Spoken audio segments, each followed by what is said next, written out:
olhar, instruir, né? A gente, obviamente, ajuda com algumas diretrizes, mas a gente nunca vai brifar para as redes dessas pessoas, porque senão a gente também perde um pouco o espontâneo, né? Então, acho que como marca, o grande desafio é controlar a vontade de controlar os outros. A primeira coisa é você olhar, pesquisar e encontrar quem tá falando de você e por que tá falando de você. E às vezes você vai descobrir que o que as pessoas estão falando não tem nada a ver com o que você tá falando. Muitas vezes a gente percebe que os atributos de marca, os RTBs de produto, todos os termos de marketing que a gente gosta de usar, eles não estão na boca das pessoas que consomem o nosso produto. Por mais que as internets sejam um lugar de velocidade, né, tudo muito rápido, você tem que ter calma nessa tomada de decisão. Você não pode ter pressa para se posicionar quando algo acontece. O que eu digo você não precisa se posicionar no primeiro minuto, na primeira hora. Você pode entender primeiro, tá todo mundo bem, tá tudo bem?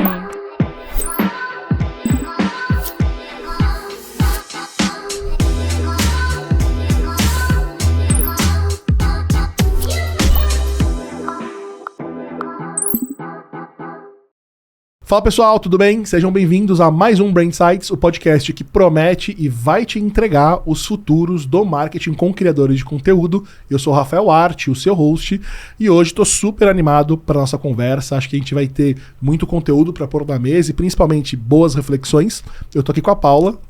Olá, tudo bom? Bem? Tudo bom? Pá, queria que você se apresentasse para o pessoal para a gente começar a nossa conversa aqui, que eu tenho várias perguntas. Tá bom. Prazer, pessoal. Tudo bom? Eu sou a Paula Hotman. Eu sou jornalista de formação, trabalhei muitos anos, há quase 20 anos, comecei como jornalista. Trabalhei muitos anos na Editora Abril. Lá foi uma grande escola de criação de conteúdo e de consumo e conteúdo de diferentes formas, em diferentes mídias. Fui me especializando bastante na parte de tecnologia, negócios, ciência. Fiz um mestrado em jornalismo científico, por incrível que pareça. E depois eu migrei para o marketing, depois desse mestrado. Fui trabalhar no Nubank, onde eu fiquei 5 anos. Entrei para cuidar da parte de conteúdo SEO, assumi a parte de influência e social. Saí de lá, foi uma experiência incrível. Saí de lá para focar um pouquinho na minha vida pessoal. E acabei fazendo projetos para outras empresas. E desde dezembro do ano passado eu estou na Stone, como head de conteúdo da Stone, cuidando das marcas Tom e Stone, olhando também para SEO, influência e mídias sociais. Que legal. Acho que a gente tem bastante coisa para conversar. Tem uma pergunta que eu gosto de fazer sempre para os nossos convidados, que e acho que você vai me trazer um bom background, assim, né? Qual foi a primeira vez que você teve contato com essa questão de criadores de conteúdo, ou viu alguma ativação acontecer, e qual foi a sua primeira impressão quando você viu esse fenômeno acontecendo na sua frente? Meu primeiro contato, assim, que eu lembro, foi ainda nessa vida de jornalismo, com esse boom do YouTube, né? Eu gosto de pensar, eu acredito que o YouTube foi quem meio que trouxe esse formato de criador de conteúdo, né? A gente tinha blogueiras, que eu acho que era uma coisa que era super famosa. Naquela época as blogueiras tinham blog, né? Muito. Então, era isso. A gente até hoje chama as influenciadoras de blogueiras porque começou como blog, né? E os blogs, eles eram um canal, né? Então as blogueiras, elas eram quem populava aquele canal, né? E a gente consumia lá.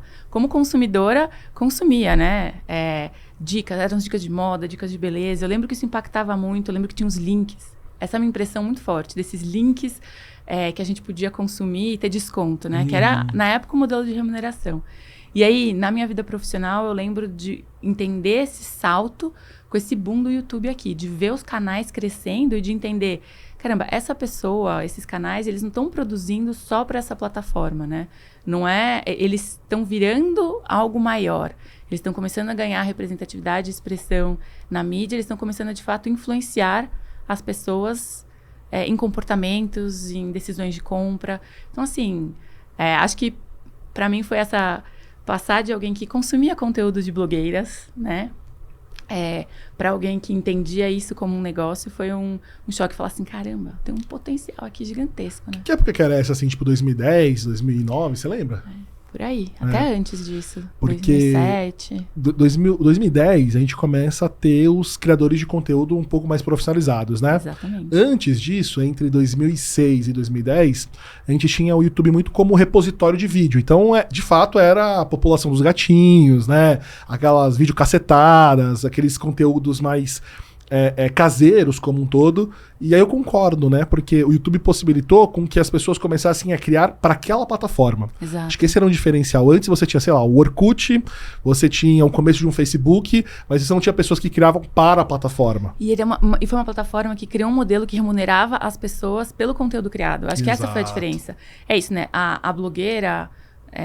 ou os blogueiros, enfim, quem criava conteúdo e colocava numa página, ele tinha que se valer de links de afiliados, de outras formas, mas não era nativo daquela plataforma. O YouTube foi lá e criou um modelo nativo, é assim que você vai receber. Se você fizer assim, eu vou te pagar, você vai ganhar dinheiro, e nem precisava, na época, fechar patrocínio, né, com outras empresas, né? Você não precisava nem ter o seu vídeo patrocinado, nem ter lá a bebida colocada no meio. Você recebia simplesmente para as pessoas assistirem. Parecia até meio mágica. Acho que tinha essa...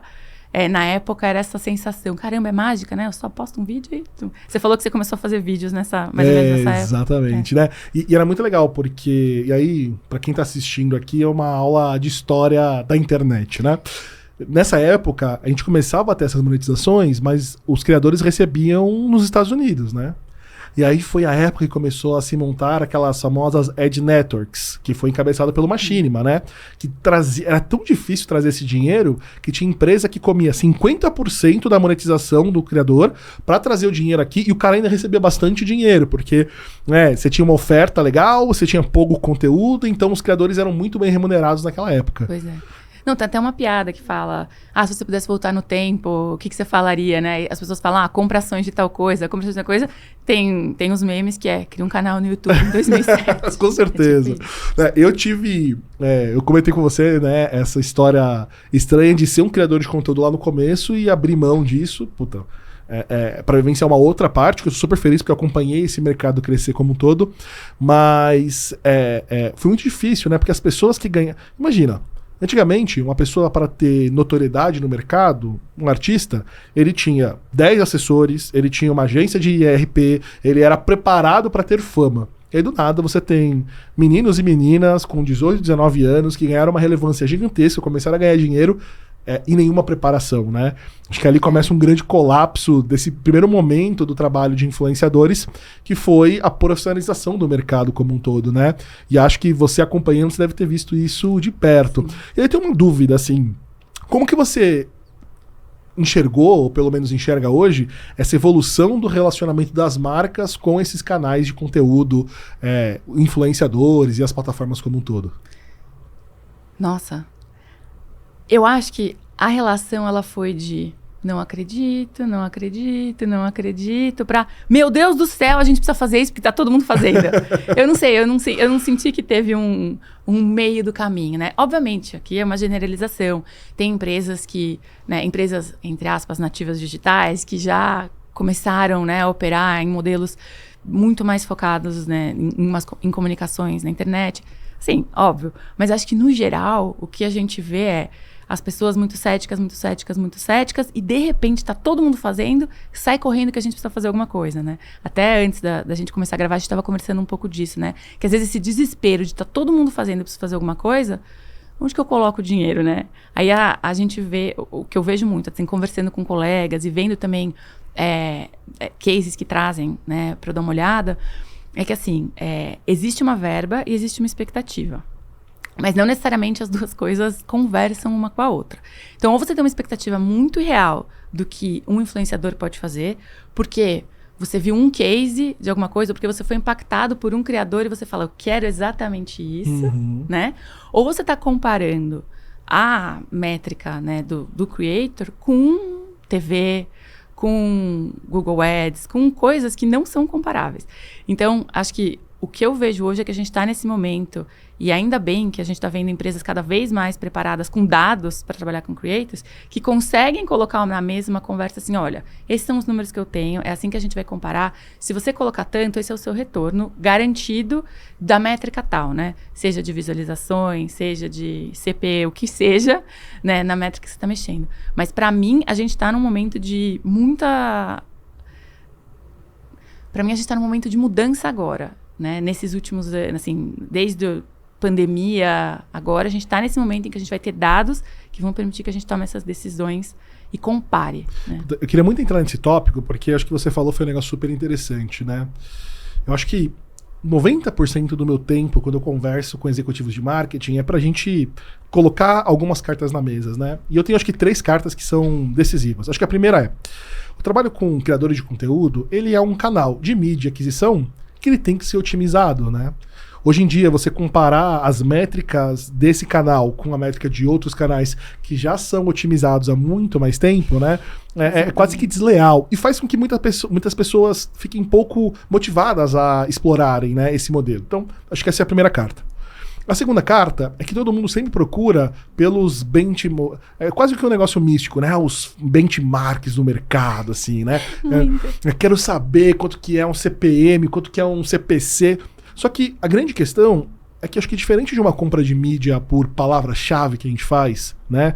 O trabalho com influenciador, ele tem uma questão que é a aderência da marca com os criadores de conteúdo e com a audiência, né? Então é difícil você analisar benchmarks, mesmo que seja do mesmo segmento, de uma empresa que é, sei lá, uma L'Oréal, que é internacional e que usa na televisão, sei lá, criativos dublados, né, de uma nativa digital, que veio aqui, que começou, que o produto foi desenvolvido junto com a audiência. Então são benchmarks completamente diferentes, né? Então, acho que isso. E tem um terceiro ponto que eu sinto que e eu acho que o nosso podcast ele ajuda um pouco a resolver, que é: marcas que fazem muito bem não contam pra ninguém. Então, você vê uma marca que performa otimamente com o criador de conteúdo, você pergunta os caras: opa, não conta, não pode. Se eu for contabilizar quantos NDAs eu tenho assinado na minha vida, né, sei lá, uns 300, 400, porque são informações muito sigilosas. Então eu concordo com você, né? Eu acho que esse é um momento muito sensível, onde a gente está tentando encaixar essa história de influenciador, principalmente dentro das áreas de marketing, né? Porque tem lugar que é PR, tem lugar que é marketing, tem lugar que é performance, e tem essa divisão. A própria definição do que é o marketing dentro das empresas varia muito, né? Tem empresas que o marketing cuida de produto, né? E tem empresas que o marketing e produto são separados, tem empresas que performance não está dentro do marketing. Tem empresas que a definição de marketing é performance e marketing como marca é o time de branding. Então, só o nome já causa uma confusão. Exatamente. E uma coisa que você falou, que eu acho que é muito importante, que é os influenciadores, eles podem ser um canal de vendas, um canal de mídia, tem várias opções, né? A gente tem que entender o que a gente quer. Mas eu acho que muito importante é essa pergunta: mas por que eu tenho que fazer então? Né? Porque hoje, os influenciadores, né, no geral, aqui a gente está falando de grandes, pequenos, médios, as redes sociais, elas comem a sua atenção, elas comem o consumo do seu tempo.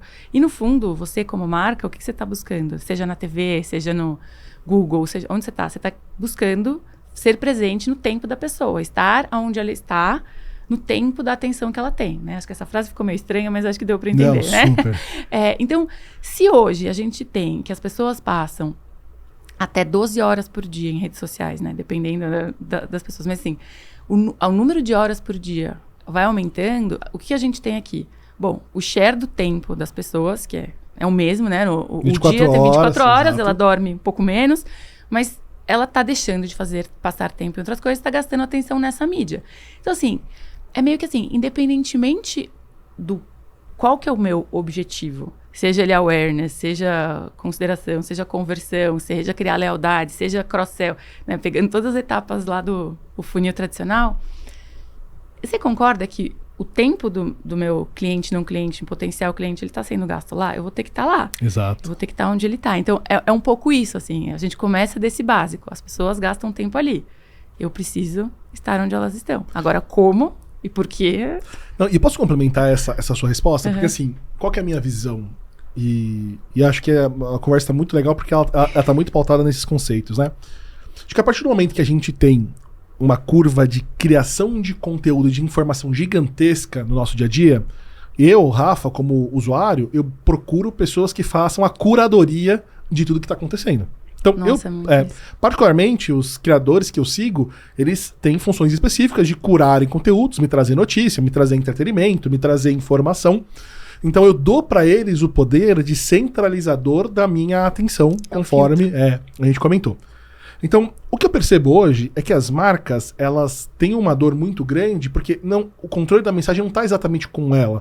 Elas podem fazer o melhor filme de 30 para televisão, elas podem... Só que assim, se elas não conseguirem entrar nessas comunidades, né, nesses centralizadores da atenção, vai ser muito pouco assertivo, porque ela vai estar concorrendo com o meme do gatinho, concorrendo com piada na internet. Então, eu acho que a grande questão aqui, e o porquê que o papel do criador de conteúdo tem sido tão relevante, é porque ele tem ficado cada vez mais estratégico sobre a curadoria da atenção das pessoas e, a partir desse momento, encaixar coisas ali, publicidades, mensagens que façam sentido, acabam trazendo muito mais resultado.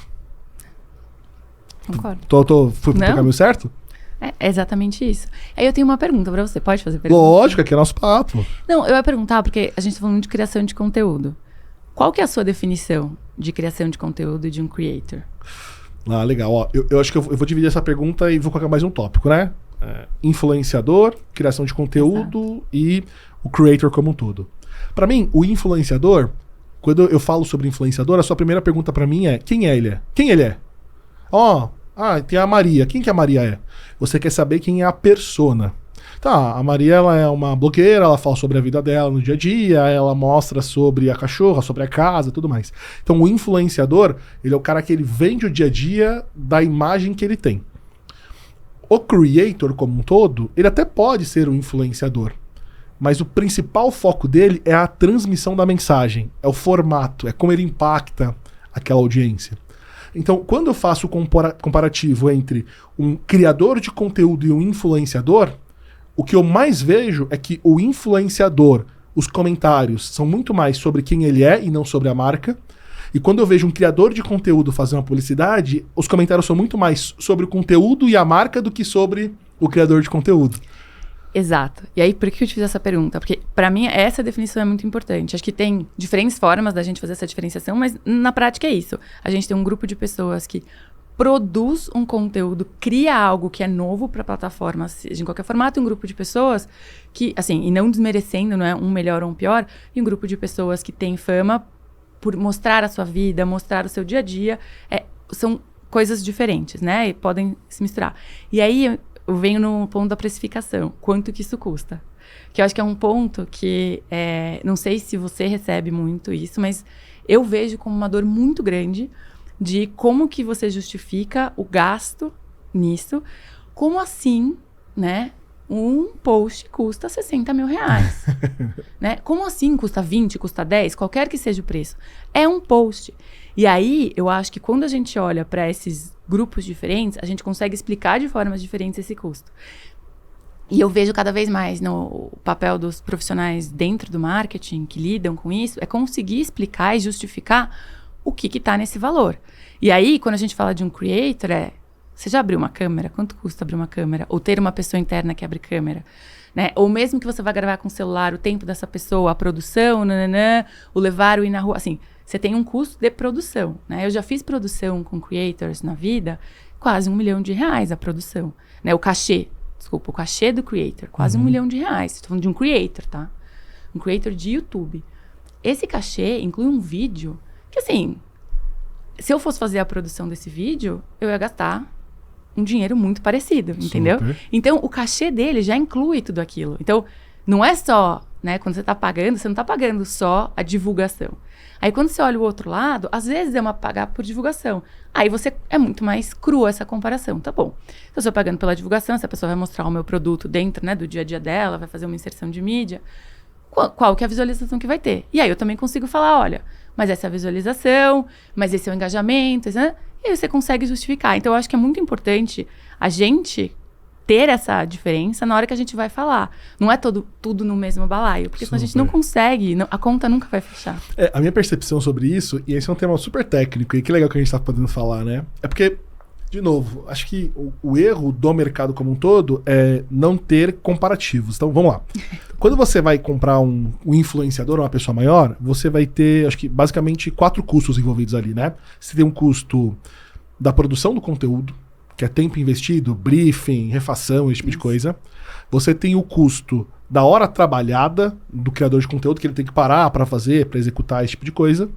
Você tem o custo da mídia dele, que é quando ele posta lá na rede social e tem os alcances, e você tem o custo que ele é imponderável, que é a autoridade dessa pessoa, que é a história, as polêmicas e tudo que ela acaba se envolvendo. Isso é tão verdade que se essa pessoa ela tá com uma imagem boa, ela é muito mais cara do que se ela se envolver numa polêmica. Né? Então, se o cachê... Eu já tive criadores de conteúdo que o cachê dessa pessoa era 60 mil, ela passou por uma polêmica, foi cancelada e ela começou a cobrar 5 mil reais. Então, eu tô pagando aqui 55 mil reais de imagem, autoridade, hype e assim por diante. Então, eu acho que essa é a questão. Se eu conseguir uma forma de tirar os custos e deixar apenas a mídia, o que hoje é muito difícil, você começaria a poder comparar de fato as métricas com outros tipos de mídia. Porque uma empresa, quando ela vai fazer, por exemplo, uma peça, ela não coloca o valor da peça no CPM. A peça é criação, é separado. Então por que do criador de conteúdo a gente coloca tudo no CPM? O tempo que ele investiu, a criação, o material, a edição e assim por diante. Exato. Então, eu acho que são métricas que a gente precisa qualificar. Só que o que eu acho super interessante? Um criador de conteúdo, ele não coloca a autoridade e a expertise dele no valor que ele cobra. Então você consegue, por exemplo, pegar diferentes criadores de conteúdo com a mesma faixa etária de seguidores e todo mundo cobrar o mesmo valor. Então, sei lá, para essa criação de conteúdo eu vou cobrar R$700. Já se você pegar 10 influenciadores com o mesmo número de seguidores, cada um vai ter um preço diferente. E você ainda, como marca, corre o risco de ser cancelada porque você pagou mais para um criador e menos para outro. Né? Então, existem algumas variações e por isso que eu acredito muito em como que você coloca essas peças no tabuleiro para você poder utilizar. Vou dar um outro exemplo. O criador de conteúdo quase sempre não cobra pelo uso da imagem. Então você pode pegar aquele conteúdo, impulsionar no seu Instagram, ele vai amar. O influenciador não, você tem que pagar o uso dessa imagem. Porque o que você está colocando é muito mais do que o conteúdo, é o rosto dele. Então, é uma conversa muito interessante de maturidade de mercado para que você, de fato, consiga fazer as análises corretas usando o modelo como um todo. Mas eu acho que é super pertinente isso que você falou. E talvez a gente tenha que fazer talvez só um episódio, aí eu acho que um Brain Science educacional mostrando esses números, porque acho que poucas pessoas têm essa visão dentro da companhia, né? Eu acho que seria muito bom, acho que para o mercado como um todo, para as empresas e até para os creators, influenciadores, conseguirem ter essa conversa, porque tem um momento em que essa falta de conhecimento, até de alguns creators, né, de algumas empresas, de como que é o lado do outro, né, como que é, de um lado como que alguém está precificando e do outro como que alguém está sendo cobrado pelas entregas, esse desconhecimento às vezes é tão grande que às vezes geram conversas que, poxa, machucam dos lados, né, então você já deve ter visto pessoas questionando o preço de outra, né, você fala assim, mas seu trabalho não vale isso, como que você fala para alguém que o trabalho dessa pessoa não vale isso? Muito complicado. Você pode falar, poxa, o alcance que isso vai ter não compensa para minha campanha. Super. Mas, e como é um trabalho muito pessoal, essa questão da monetização, ela acaba esbarrando nisso, né? Então, seria incrível se a gente conseguisse, né, como mercado, a gente ter essas conversas mais baseadas em dados, e aí tem a parte do intangível, que ela sempre vai ser, que é isso, tem o hype, tem o momento, tem não sei o quê, e é isso, ó. E esse valor aqui eu tô cobrando do meu. Esse outro aqui eu consigo te provar por A mais B que eu tenho essa entrega, né? E aí, enfim, aí cabe na marca decidir. Opa, mas assim, ó, deixa eu pensar. Mesmo a gente hoje não tendo essa clareza como um todo, por exemplo, hoje lá na Stone, vocês têm um trabalho, assim, recorrente com criadores de conteúdo, né? Sim. Qual que é a visão de vocês enquanto companhia para a criação de conteúdo e essa galera que, querendo ou não, coparticipa com vocês na comunicação de marca? Então, acho que tem diferentes frentes, né? Como eu falei, acho que a primeira é a gente entender sempre para onde que a marca está indo. Então, acho que não existe criação de conteúdo e conteúdo no geral que não esteja atrelado aos KPIs da empresa. Acho que esse é o primeiro ponto, né? Se a gente parte de uma criação de conteúdo, o hype pelo hype, ela primeiro nunca vai parar de pé, ela nunca vai se provar, ela nunca vai ter valor e ela provavelmente vai estar bem desconexa de todas as coisas que estão sendo feitas. Então, a primeira coisa é, para onde que a empresa está indo? Para onde que a marca está indo? O que é o nosso objetivo? E a partir daí, você pensar nessa criação de conteúdo. Então, aí, eu separaria em A gente tem já caminhos muito claros de investimentos de marca, de públicos que a gente quer conversar. E aí a gente trabalha, seja com diferentes tipos de parceiros, para explorar quais que seriam as melhores formas de comunicar o que a gente quer comunicar e como que isso complementa onde a gente vai estar. Então, se a gente está fazendo ativações grandes na TV, por exemplo, a gente entende que a gente tem uma camada de awareness já bem preenchida, né? Então, onde estão os gaps, né? O que eu gostaria de preencher? Eu estou com algum gap de comunicação específica aqui em produto que eu deveria preencher? Ou estou com um gap aqui de consideração, né? Que faz sentido eu entrar com um influenciador ou não? Ou eu gostaria de entrar nesse território, porque eu entendi que como marca esse território é interessante para mim. Então, acho que a gente parte daí. E aí a gente tem uma vantagem, né? Acho que cada vez mais, acho que vocês entendem até mais disso, mas a gente tem uma vantagem de ter clientes que são bem apaixonados e aficionados pela marca e que se tornaram embaixadores, né? Então, dentro da Stone a gente tem o Tom e a gente tem pessoas que produzem conteúdo, né, para a gente de forma orgânica. Então, especialmente no Tom, é muito incrível ver como as pessoas elas compartilham as facilidades, o dia a dia delas, como que elas se tornaram representantes de venda, né? Peraí. Fica tranquila. Como que as pessoas, elas compartilham conteúdos do Tom e compartilham as facilidades, as vantagens, como aquilo também se tornou para elas uma forma de renda extra, né? Então, dentro do modelo do Tom, a gente tem isso incorporado, né? A gente conta com pessoas que são fãs da marca, clientes e também nossos parceiros. E aí o pilar de creators é muito importante a gente deixar que ele corra muito de uma forma orgânica, né?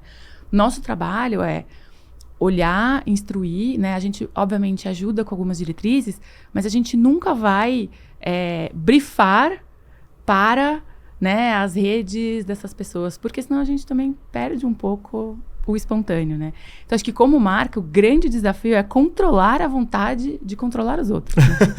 Não sei se vocês devem trabalhar isso muito nesse intermediando marcas e creators, mas essa questão do eu quero que fale que o meu podcast é o mais legal do mundo, ele tem o fundo rosa e a gente mudou o logo dele para ficar mais moderno. E aí, se o meu creator contratado vai falar exatamente isso, vai ficar um conteúdo muito chato. Então, acho que esse é o ponto de equilíbrio, né? Eu vou complementar. Precisa arrumar o microfone? Opa, chega um pouco mais o microfone. Pode puxar ele assim, ó. Senta confortável e só coloca aquele aqui. Tá isso. Eu tenho uma percepção, e complementando isso que você falou, eu tenho, na verdade, uma campanha aqui no Brain Sites, que é: marcas, deixem as pessoas falarem o nome da sua marca como elas querem. Porque tipo tudo começa quando você pede uma refação de um conteúdo, porque um criador que, por exemplo, é nordestino, fala o nome da marca com sotaque diferente do que o cara de São Paulo fala. Né? Então, essa questão sobre o controle da mensagem, ele é muito complexo a partir do momento que a gente está falando de um modelo que ele precisa ser orgânico para que ele seja vendido. E assim, estudando um pouco o Tom como um todo, né? E eu tenho a história da minha mãe, que ela é consumidora, né, cliente Tom, que ela chegou na conclusão que ela queria escolher a maquininha de vocês porque ela viu uma pessoa que ela admirava falar que também usava no negócio dela. Então, se esse conteúdo ele demanda ser orgânico, me dá muito mais a impressão que, no caso, o Tom, ele é só o plano de fundo, porque no fim, não é o Tom, é a pessoa que recomendou aquilo, né? Então, tipo assim, sei lá, eu não sei o nome da pessoa, mas vamos supor que seja a Dona Maria. Que a minha mãe, ela tá escolhendo o Tom, não por causa da Tom, mas por causa que a Dona Maria recomendou isso pra ela. Então, eu acho que ali tem um caldeirão para que a mão coce, tipo assim, deixa eu me apropriar disso a todo momento, mas se fizer, muito provavelmente está matando aquele canal. Exatamente. A Dona Maria, ela não vai conseguir converter 50 mil pessoas, né? Se você quiser forçar a mão para isso, não vai acontecer. O que você precisa é observar, olhar e entender, poxa, que legal, né? Ela compartilhou isso, funcionou. Às vezes a gente encontra um potencial. Acho que no Tom, por exemplo, a gente tem um case muito legal, que é o Mineiro do Queijo. Legal. Que a gente fala muito dele. Que era um cliente, né? Cliente, gostava muito da marca, encontrou nas soluções do Tom uma forma de ganhar a vida dele, né? Vendendo queijos. É literalmente um Mineiro do Queijo.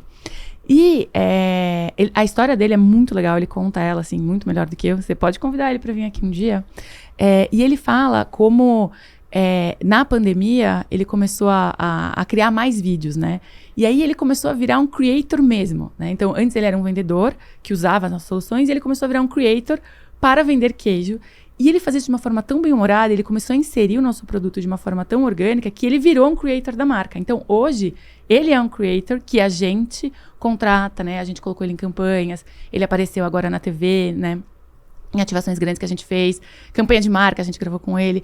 Então, eu acho que ele é um exemplo legal, que é isso. Existem muitos mineiros do queijo por aí, né? E, às vezes, a gente pode encontrar um e falar, poxa, essa pessoa aqui tem um mega potencial de crescer e vale investir nela. E outro, se a gente for mexer, se a gente for forçar a mão, como você falou da Dona Maria, talvez perca toda a espontaneidade e não faça sentido. Então, tomar esse cuidado, né? Se a gente forçar a mão demais no canal, ele quebra. O mineiro do queijo, ele é o contraponto da Xuxa com o Manange? Fiquei pensando aqui, refletindo. Porque ele é o cara que de fato usava e vocês convidaram ele para se apropriar, né? Não tem um esforço para provar que ele usa a marca. Não, né? Exatamente. É exatamente isso. Foi muito fácil. Tanto que se você falar assim, nossa, como que foi a decisão? Acho que não teve um momento que teve uma decisão. As coisas foram acontecendo, né? Ele foi se envolvendo cada vez mais, foi dando certo, foi ficando mais próximo.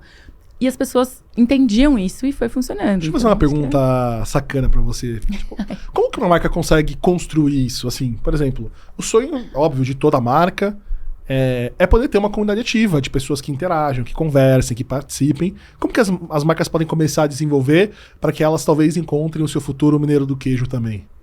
Tá, eu vou devolver isso com uma provocação. A marca está disposta a conversar e investir tempo nisso? Que acho que essa é a primeira pergunta. Você fala assim, toda marca quer alguém que fale por ela, que, né, seja um advogado de todas as coisas que a gente está fazendo, que seja esse brand lover. Tá bom, mas essa comunicação é sempre uma via de mão dupla. Então, é uma marca que ela é aberta. Você como marca, você está disposto a investir no seu time de mídias sociais para conseguir achar essas conversas, monitorar essas conversas, participar dessas conversas? Acho que esse é um ponto. Você é uma marca que está disposta a ouvir o que essas pessoas estão falando, ouvir esse feedback, entender, aplicar no seu produto? Porque isso é algo que a gente faz também. Tem muita gente lá disposta a ouvir o que está sendo falado, levar isso, internalizar, transformar e colocar na rua. Então, assim, acho que essa é uma premissa básica, porque senão você vai falar assim, eu quero. Não, mas se você quiser só porque você quiser, né? Se você quiser só porque você quer, mas aquilo não for ser aplicado de nenhuma forma no dia a dia da sua marca, no dia a dia do seu produto, e você não está disposto a fazer nenhum investimento, não vai dar certo. Aí, tentando responder de uma forma um pouco mais simples, o que uma marca pode fazer? Então, mesmo uma marca que ela está disposta a abrir essa conversa, encontrar essas pessoas, para mim é ouvir. Primeira coisa. A primeira coisa é você olhar, pesquisar e encontrar quem está falando de você e por que está falando de você. Essa é a primeira coisa. E às vezes você vai descobrir que o que as pessoas estão falando não tem nada a ver com o que você está falando. Acho que essa é a parte mais incrível, né? Muitas vezes a gente percebe que os atributos de marca, os RTBs de produto, todos os termos de marketing que a gente gosta de usar, eles não estão na boca das pessoas que consomem o nosso produto. Eles não estão. Então, quando a gente ouve as pessoas, é que a gente entende, nossa, é assim que elas estão falando. É desse jeito que elas usam, né? O Mineiro trouxe insights incríveis da forma como ele usa o tom e como que ele comunica o uso do tom, que muito provavelmente não sairiam da gente espontaneamente, né? E isso é muito legal, isso é muito rico. Vou dar um outro exemplo. Você estava falando de questões de regionalismo, né? Eu trabalho bastante com a parte de SEO também, além de influenciadores, que eu sou totalmente apaixonada. E uma coisa que é muito interessante, que poucas marcas fazem, é prestar atenção na forma e nas expressões regionais que são usadas para definir os seus produtos. Tá? Então, isso vale não só para a contratação de pessoas que falam da mesma forma, mas também no posicionamento de buscas. Então, existem segmentos em que as pessoas literalmente buscam por palavras diferentes dependendo da região em que elas moram. Super. E a gente vê isso muito no setor de adquirência, e em outros setores, alimentício, enfim, de beleza. O jeito que as pessoas se referem, o nome que elas usam. Se você não está disposto a ouvir isso e a prestar atenção, você vai continuar falando, ninguém vai continuar ouvindo, e você não vai encontrar. Outro dia eu tava sabe essas lojas de salgado por R$1? Uhum. E, cara, eu sou, acho que desde a época da faculdade, essa trecheira, né? Vou lá comprar salgado de R$1. E aí, o cara tentou passar o cartão na maquininha, não deu certo. Ele falou assim, peraí que eu vou pegar outra maquineta. Eu falei assim, maquineta? Será que esse cara procura isso no Google? Procura. E aí você agora me respondeu que é a forma como ele vê o produto e como ele se comunica, né? Bem interessante. É exatamente isso. É exatamente isso. E aí você fala assim, o share de buscas do meu segmento, como tá? Mas você tá olhando mesmo esse share? O jeito que as pessoas buscam. Às vezes você tá querendo emplacar o seu produto com aquele nome. Gente, ninguém busca aquele nome. Ninguém fala daquele jeito. Ninguém quer saber, né? Outro dia, a gente estava analisando alguns merchans, enfim, nem eram relacionados ao nosso segmento nem nada, mas, enfim, vendo como algumas marcas fazem merchans, né, de inserção. E existem algumas marcas que elas forçam o jeito de você falar, né, o nome de algum aparelho inteiro, assim, né, algum eletrônico que tem um nome, modelo XYZ 4RTB 52S12. Gente, ninguém consegue falar aquilo não sai orgânico pra ninguém. Deixa a pessoa falar o celular, deixa a pessoa falar a TV, né? Põe por escrito, põe em GC, mas essa nossa necessidade de querer que fale exatamente o que está no nosso pitch interno do produto, ela mata o influenciador. Você vê, eu tenho uma questão curiosa sobre isso, né? Outro dia eu tava fazendo um planejamento para uma marca de beleza e aí ela falou assim, Rafa, eu tô com uma dor grande, porque assim, eu quero que as criadoras de conteúdo falem de tal forma, só que elas estão usando a minha base desse outro formato. E eu não quero. E aí eu falei assim, gente, pelo amor de Deus, então vocês estão perdendo a maior oportunidade de vida de vocês, que é vocês abraçarem como os seus consumidores estão utilizando. Porque eles estavam usando num formato para fazer maquiagem artística, que tá super em alta, né, no TikTok, esse tipo de coisa. E eu falei assim, cara, por que talvez vocês não consigam utilizar isso para virar, eu sei que vocês não querem, mas vocês podem virar ali uma referência nisso daqui, trabalhando com criadoras de maquiagem artística e posicionando. Porque se isso serve para você fazer um desenho na cara que te transforma numa outra pessoa, cara, com certeza mostra a qualidade do produto para outros tipos de utilização. Mas acho que essa questão do controle da mensagem ainda é algo muito presente. E acho que ela tem que ser executada nas redes da própria empresa. Mas como que a gente entende, surfa em cima das tendências e das conversas que já acontecem, né? E aí, em cima disso, até te perguntando porque você vivenciou isso na pele, né? Até sobre a questão do carnaval, né? Com a Stone. Conta um pouquinho só, porque certeza todo mundo vai querer saber sobre isso. Como que foi esse processo todo de uma coisa que eventualmente podia ser uma crise de imagem, mas no fim acabou virando um case, uma fortaleza ali de mídia orgânica? É exatamente isso. Esse case, ele vem muito do ouvir. Tipo, ouvir. A partir do momento que a gente entendeu o que estava acontecendo, né? E aquilo poderia ser, como você falou, poderia virar uma crise, poderia virar uma situação muito ruim. A partir do momento que a gente entendeu o que estava acontecendo, a gente foi ouvir. Ouvir as pessoas envolvidas, ouvir o que, enfim, estava se falando nas redes sociais. E o que a gente percebeu, né? Primeiro, e de verdade, um posicionamento muito genuíno, uma preocupação de entender se as pessoas envolvidas estavam todas se sentindo bem, se elas não estavam se sentindo expostas, como que elas estavam. E isso, eu posso falar assim, com muita tranquilidade, porque eu acho que isso foi fundamental para que fosse um case de verdade de sucesso. Porque assim, se a gente é uma marca que fala que a gente é preocupado com as pessoas, e todas as marcas falam que elas estão preocupadas com as pessoas. Mas no momento em que algo como assim acontece, a sua primeira preocupação não é a pessoa, é a marca, não vai dar certo. E de verdade, a primeira preocupação foram as pessoas. E a partir do momento que a gente entendeu que as pessoas estavam todas bem, que estava tudo bem, né? Aconteceu um incidente, então tá bom. Então agora como que a gente... Vamos se divertir. Como que a gente se diverte com isso? Já que tá todo mundo bem, a gente se diverte, né? E aí foi muito legal, porque acho que a gente percebeu duas coisas. Uma é que teve uma empatia enorme dos social medias de todas as todo marcas. mundo começou a conversar. Todo mundo começou a conversar. E as pessoas começaram a falar, gente, mas ela é muito legal, ela é sensacional, ela é mesmo. Ela é muito legal, ela é sensacional, não demite. Isso nunca esteve na pauta. E como isso nunca esteve na pauta, de novo, porque a nossa preocupação era as pessoas envolvidas, ficou muito mais fácil a gente fazer um conteúdo brincando com isso e falando, gente, tá tudo bem, né? Olha só, né? Acontece, estamos aqui, vamos botar pra girar. E aí, eu acho que as pessoas ficaram ainda mais felizes porque elas falaram, caramba, né? me identifiquei, isso é verdade, todo mundo pode acontecer com qualquer um, né? Me senti representado aqui, que legal que a empresa não tomou nenhuma atitude. E bola pra frente. Eu acho que tem um ponto também, que é muito importante, que é não estender isso para além do que ele é. Não querer fazer um overreact disso, né? Não querer que isso vire um... e a gente recebeu questionamentos disso, de a gente vai transformar isso numa campanha de TV, a gente vai levar isso pra não sei onde, Não, isso é o que isso é esse momento, né? A gente reagiu a ele, acho que de uma forma excelente, né? A gente aproveitou para tranquilizar todas as pessoas que estavam envolvidas e garantir que estava tudo bem dentro da empresa e bola pra frente, né? Isso não é, acho que é isso. Se a gente estende um assunto, a gente vira... É aquela piada do tiozão falando sozinho, sabe? Você tá falando, ninguém mais tá ouvindo. Você tá querendo voltar num assunto que já foi. Né? É muito rápido isso na internet. Então, acho que é importante também, durante todo esse episódio, a gente também se baseou muito em dados para poder ir tranquilizando e falar, gente, né? Viralizou, tem uma conversa muito grande, mas olha, esse é o tom da conversa, é para lá que ela tá indo.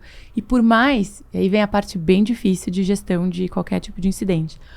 Por mais que as internets sejam um lugar de velocidade, né, tudo muito rápido, você tem que ter calma nessa tomada de decisão. Você não pode ter pressa para se posicionar quando algo acontece. O que eu digo você não precisa se posicionar no primeiro minuto, na primeira hora. Você pode entender primeiro. Tá todo mundo bem? Tá tudo bem? Aí a gente se posiciona. Eu tenho uma visão, e eu acho super legal isso que você trouxe, principalmente em campanhas com criadores de conteúdo, que às vezes o criador postou uma coisa que não era exatamente o que a marca queria ou que estava no briefing. E acho que a pior coisa que a gente pode fazer é cortar uma conversa no meio durante um movimento de social, cara. Então, aconteceu, a conversa vai atuar em cima disso. Se você deletar o post, se você tentar intervir... eu vi poucos casos, estudando várias ativações e crises de imagem de empresa, que uma intervenção funcionou positivamente. Né? Então, acho que essas conversas, elas são cíclicas. Elas começam, terminam, no próximo carnaval o pessoal vai mencionar isso de novo, e aí vai ter um trabalho em cima disso. Mas o que eu gostei muito desse movimento como um todo que foi feito, porque isso humanizou muito a empresa, né? E pra você ver, o fato das pessoas falarem não demite, já mostra como na cabeça delas, é uma grande corporação, e o negócio, e a humanização desse processo, ele é importante, ainda mais uma marca que, como vocês, se propõem a estar do lado das pessoas, Exatamente. No empreendimento delas, e assim por diante. Então... Da minha visão, né, minha perspectiva de um especialista de nada, acho que teve muita concordância com o modelo que vocês se propõem a entregar de conversa. Então, é isso que eu falei, acho que tava tudo muito alinhado dentro, né, e não só da porta para fora, mas da porta para dentro tinha esse entendimento de nós temos uma preocupação com pessoas e é assim que a gente trabalha quando tem qualquer gestão de um incidente, algo que saiu do esperado. Né? Isso é muito verdade para vários processos. Então, acho que por isso que pareceu muito legal, porque foi de verdade um processo genuíno que aconteceu. Isso me levanta uma bola de uma coisa que eu também acabo falando muito para as pessoas, que cara, se você não tiver uma estrutura para acompanhar o movimento da internet tão rápido quanto ela precisa ser acompanhada, dificilmente você vai conseguir pegar uma onda e, sei lá, ou capitalizar em cima disso, ou transformar isso num asset de marca. Por isso que o trabalho recorrente com o influenciador te ajuda a isso, né? Porque você tá na conversa com eles presentes e você tem essa retroalimentação. Então, acho que o trabalho consistente, pequeno, ele tem muito mais impacto do que fazer um tiro de canhão e sumir, né? De verdade. Por quê? Quando você tem um trabalho consistente, seja com a sua base, né? Na sua base de social, seja com uma base de creators, se acontece qualquer coisa, você tem conversas geradas, você tem um contexto, você tem pessoas que podem te apoiar, que podem te defender, que podem te ajudar, com quem você pode conversar. Se você só aparece, né? Eu vou lançar um produto. Eu apareço, dou um gritão e sumo. Passo 6 meses fora, não falo nada, não interajo com ninguém. Aí eu volto. Se acontece qualquer coisa nesse meio do caminho, você vai falar com quem? Ninguém tá falando com você. Você tá falando lá sozinho, você tá gritando e ninguém tá te ouvindo. Então, de verdade, o trabalho pequenininho, consistente, ele é muito mais efetivo do que vir, jogar a bomba e sair andando. E voltando no que você falou, esse é o trabalho que ninguém vê. Com certeza. E é o trabalho que você só vê que funciona quando você tem... Ou quando você faz um viral, que é o sonho das marcas, né? Ou quando você controla um problema que está sendo efetuado de uma forma muito grande. E aproveitando, é terrível, mas a gente tem que caminhar para o nosso fim de conversa. Claro. Eu queria te fazer uma pergunta que veio do Ricardinho, né? Ricardo Dias, que estava aqui com a gente no nosso último podcast. E quero muito poder ouvir a sua visão, né? Nosso papo era super interessante sobre criação de conteúdo por marcas, né? Hoje a gente tem um investimento, né, grande dentro de um plano de mídia para criação de conteúdo, mas muitas vezes não é um conteúdo proprietário para as marcas, não são as marcas contando essa história, elas distribuem em canal, televisão, rádio e tudo mais. E acho que um dos questionamentos dele é justamente, né, por que, na sua opinião, não sei se é essa ou não, mas assim, as marcas hoje não investem mais em conteúdo proprietário para as próprias redes para gerarem as próprias conversas? Complexo. Eu acho que tem dois aspectos. Eu vi o podcast com ele. Porque é caro. É um investimento na frente, É um investimento na frente, é isso. Quando você tem que colocar, assim, na ponta do lápis, aonde que vai o dinheiro? Se você vai colocar na campanha que você consegue metrificar e vai ter atribuição direta de venda por clique, versus criar conteúdo para nutrir um canal que vai gerar conversas, essa conta não fecha. E muitas vezes a gente trabalha, a grande maioria das empresas no Brasil são empresas pequenas, médias, micros, né? Que a gente está falando que não tem estruturas gigantescas e que na hora de tomar essas decisões, óbvio que uma parece fazer muito mais sentido que a outra. Então, acho que para mim esse é o principal motivo e muitas vezes necessidade de resultados rápidos, né? E o segundo é porque muitas vezes a gente não sabe muito o que fazer nas redes e é um trabalho que exige consistência, né? Então, você precisa pensar um exemplo bem básico. O que eu vou falar no meu Instagram? Eu vou ter essas 3 linhas editoriais, eu vou ter que alimentar elas durante pelo menos 3, 4 meses para eu criar uma consistência narrativa, para as pessoas continuarem engajando, para elas entenderem o que eu estou falando.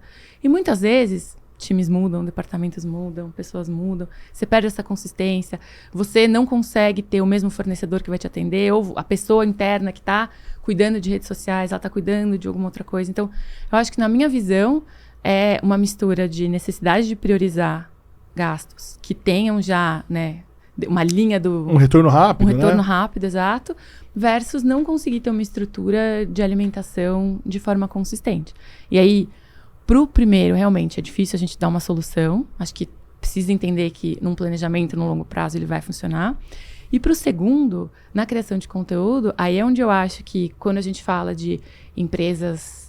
a própria Brand Lovers ou as próprias plataformas hoje que estão cada vez mais facilitando que você consegue contratar um micro creator pela plataforma, eu acho que isso deve mudar muito no mercado. A minha provocação é assim, será que o primeiro caminho hoje ele só é mais viável porque as pessoas não investiram no segundo? Tipo assim, será que a dependência de mídias que tragam um retorno rápido acontece porque a gente não pensa num desenvolvimento e no investimento de conteúdo a longo prazo? Porque meio que é um ovo e a galinha, né? Uma vez eu estava conversando com um varejista que ele falou que 98% do faturamento dele vem de performance do Google. Aí eu falei para ele, cara, o dia que o Google aumentar R$1 o seu clique, você quebrou sua empresa. O faturamento vem, mas o problema é aquela geração do awareness... aí, de novo, né? A gente não consegue fugir do funil. Mas... o clique final, ele sabe de onde veio. Mas de onde veio toda aquela demanda? Aquele investimento que ele fez em social, ou na TV, ou no influenciador, eu não sei. O investimento de PR, ele ter aparecido numa matéria do jornal. O que fez a pessoa clicar naquele anúncio e decidir comprar? Isso, é muito difícil a gente fazer essa atribuição completa de todas as áreas que a gente está impactando. E não dá para saber. A Dona Maria, que vendeu o Tom para sua mãe... a gente nunca vai conseguir fazer a atribuição dela. Tem uma métrica do mercado, que é uma métrica que a gente está percorrendo há bastante tempo, que é uma métrica de compra influenciada. Qual foi o processo que tomou a pessoa a ser influenciada para fazer aquela compra, que é uma atribuição muito complexa, porque tem que usar muitos dados. Acho que a gente tem uma conversa sobre inteligência artificial para falar sobre isso, né? Para conseguir atuar, mas acho que vai ter que ficar para uma outra conversa. E queria... pegar a sua pergunta, assim, o que a gente poderia deixar para um próximo convidado responder e trazer aqui de conhecimento para a gente debater na mesa? Tá bom. Eu vou aproveitar que eu tenho um spoiler, né, do próximo convidado e da empresa. Então, o que eu gostaria de saber estou pensando bem na empresa, que é uma empresa que tem já uma presença importante. É uma empresa que já tem uma presença bem forte, né, eu gostaria de saber o que essa pessoa pretende deixar de legado na marca enquanto ela estiver lá. Que legal. Acho que essa é uma pergunta que a gente tem que se fazer todo dia, né? Afinal, que a gente está construindo uma coisa que depois que a gente sair, ela vai continuar viva, né? Uma estrutura... Eu gosto muito de pensar sobre isso. E aí, para finalizar, Pá, o nosso papo aqui, queria que você trouxesse pra gente um insight poderoso para que a pessoa que está assistindo a gente lá em casa pegue esse insight, leve para sua empresa e aplique, ou pelo menos gere uma discussão positiva. O que você acha que foi mais legal da nossa conversa aqui para o pessoal levar para casa? Nossa, deixa eu pensar um minutinho. Ai. Eu vou falar 3 coisas. Acho que o primeiro deles é consistência. Acho que a gente joga fora várias oportunidades, né? A gente estava falando um pouco, todo mundo é um creator, todos os seus colaboradores são creators, todas as pessoas que estão circulando na empresa, em volta de você, são creators. Então, se você tem uma consistência de mensagem de marca e você consegue que todo mundo, né, você, o seu time, todos os colaboradores, até os fornecedores, saibam exatamente o que a marca fala, né, quais são o propósito dela, você já está ganhando muito. Então, assim, não subestime essas pequenas coisas da consistência. Acho que a segunda é: não coloque tudo no mesmo balaio, né? Não tente comparar alhos e bugalhos, né? A sua campanha de TV nunca vai ter... você nunca vai conseguir comparar ela com uma campanha de influenciadores, e você nunca vai conseguir comparar o micro-influenciadores com os grandes, e nem esse cluster com esse outro. São coisas bem diferentes. E o terceiro, aí pensando um pouco mais, né, internos, dicas internas, né, dentro de empresas, a gente subestima muito a necessidade de comunicar internamente o que a gente está fazendo, como que a gente está medindo e por que a gente está fazendo. Quais são os objetivos. Então a gente vai atuar com influenciador, a gente vai atuar com não sei o quê, né? Mas será que todo mundo aqui dentro sabe? E a gente precisa, né, ter o apoio interno dentro da empresa. Então, acho que o que eu percebo é a gente conseguir comunicar isso de forma clara. A gente vai fazer isso por A mais B mais C. Esse é o resultado esperado, né? Esse não é o resultado esperado. Acho que isso é muito importante. Então, comuniquem o que não é resultado esperado. Muito legal. E eu fiquei com uma coisa na cabeça durante essa conversa, né? Porque eu fiz a pergunta para você sobre o que uma marca tem que fazer para conseguir ter, de fato, pessoas organicamente falando sobre elas e tudo mais. E aí me veio uma coisa na cabeça que, geralmente, as marcas, elas gostam de responder no social quem tá falando mal. Então, vai lá, reclama, mete pau, aí tem aquela mensagem automática, iremos te chamar no inbox, não sei o quê. Só que eu vejo quase nenhuma empresa responder nos comentários positivos. Isso faz muita diferença. Isso faz muita diferença. Das pessoas que elogiam. A gente tem uma mania no Brasil de dar muito mais palco para quem tá falando mal e reclamando do que para quem de fato tá impulsionando, administrando. E isso é um negócio muito maluco. Vai lá no Google, lá no Google Pay ou na Apple, e olha os comentários dos aplicativos. Comentário positivo, os desenvolvedores não respondem. Comentário negativo, os caras respondem.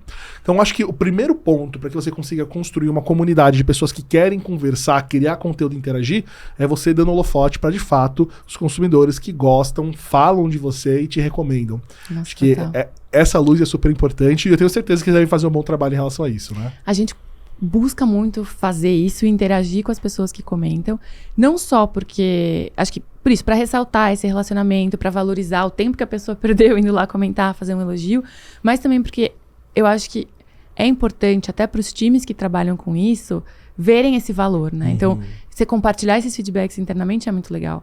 E tem um outro lado bem cruel, que é quando alguém fala mal de você, a sua tendência é compartilhar aquele vídeo, né? Com todo mundo e falar assim, caramba, olha o que tá acontecendo. Isso só alimenta o algoritmo, né?